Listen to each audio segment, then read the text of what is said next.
At this point, we've had 4 attempts at bringing the Evil Dead franchise into the world of video games. And while Hail to the King has a small place in my heart, I can't believe I'll get under anyone's skin by saying that those games aren't exactly classics.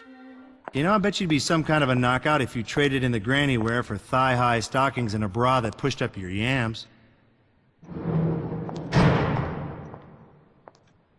Yams? Evil Dead the game is a pretty simple game. Each match consists of finding 3 pieces of a map, locating and collecting both the Necronomicon and the Kandarian dagger, then using said items to destroy the Dark Ones, as well as defending the Book of the Dead while it completes its magic. Like I say, pretty damn simple. As you already know though, it won't be as easy as it sounds.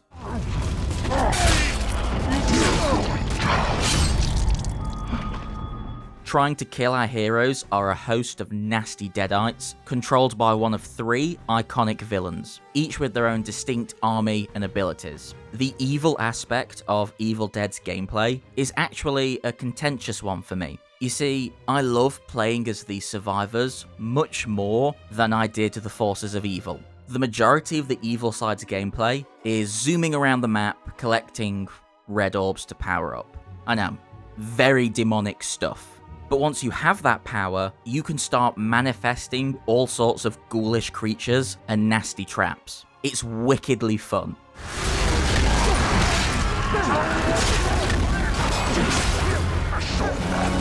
Your goal as evil is to set up traps and scenarios to consistently overwhelm the heroes, which is incredibly satisfying when it works out, especially when you isolate one survivor and unleash everything you've got to take them down. Like I said though, this portion of the game is contentious for me, because the teamwork dynamic is what makes this game work.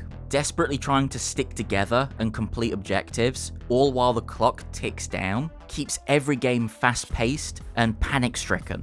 Like most co-op games though, the game is only as good as the people you're playing with, and that includes the antagonist as well. Which you might think is an obvious downside, which it is. But for me, it really goes to show how masterfully intertwined the 2 different playstyles are. If everyone in a match is giving it their absolute best, it's fucking groovy.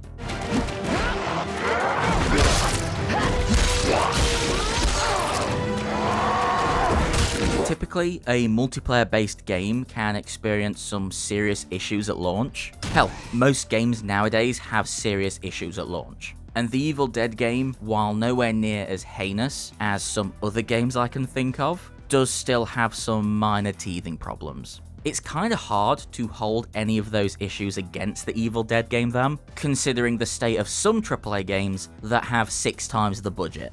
Also, sometimes they're kind of funny. Don't let the half-buried guy fool you though. The Deadites are fast and can appear from quite literally out of nowhere, which I know many players might think sounds cheap and unfair, which it totally is. But these are evil demons that take pleasure in tormenting the living. So what in most games might feel unreasonable only adds to the commitment this game made to the source material. And oh boy, did this game commit.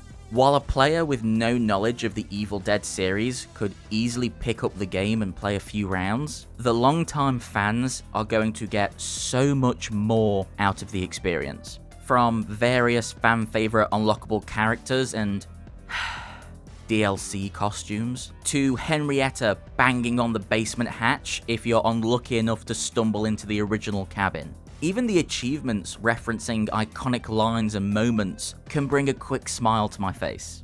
I just want to interrupt the video very quickly to say that Play It is a small channel, and as such, making regular content can be very difficult for us. So if you like what we're doing, or just feel in a charitable mood, if you could leave a like, comment, watch more of our content, or even subscribe to the channel, that would mean the world to us. Anyway, back to me with the video. If the one-liners weren't enough for you, Boss Team also included a handful of single-player missions that very loosely depict moments from the series. This is where you'll be unlocking new playable characters and secret tapes expanding the world's lore. if you give a shit about that kind of stuff. Actually, the people that don't care are probably the lucky ones. Not because the single player missions are bad in any way, but because they can be unbearably fucking hard. Primarily, the last mission feels so unbalanced and honestly, downright unfair. After trying this one and getting close to the end, I gave up because I just thought, fuck this. This is not reasonable. So don't get tricked. The fact that there's only 5 at launch doesn't mean you'll be slashing through them too quickly.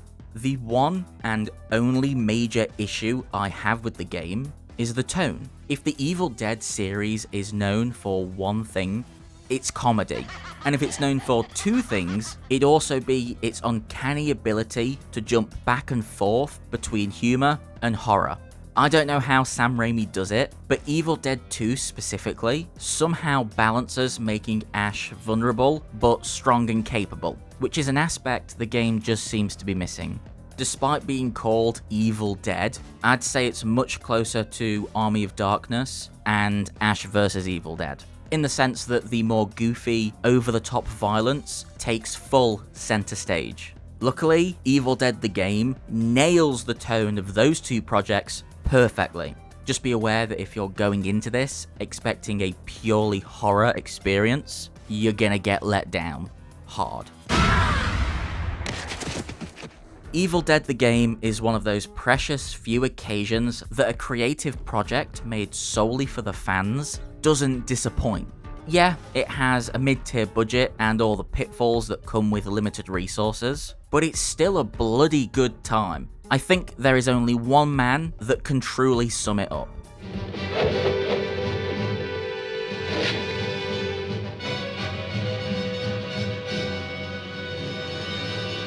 I'm gonna shove this right up some deadite's ass. Yeah! Thanks for watching the video, guys. Have you played Evil Dead the game? What do you think of it? Please do feel free to let us know all your thoughts down in the comments. Also, if you enjoyed the video and wanted to share your support, please consider liking the video or even subscribing. And if you want to help support the channel even further, our Patreon is in the description. We appreciate any and all types of support we get. Thanks again for watching, and cheers.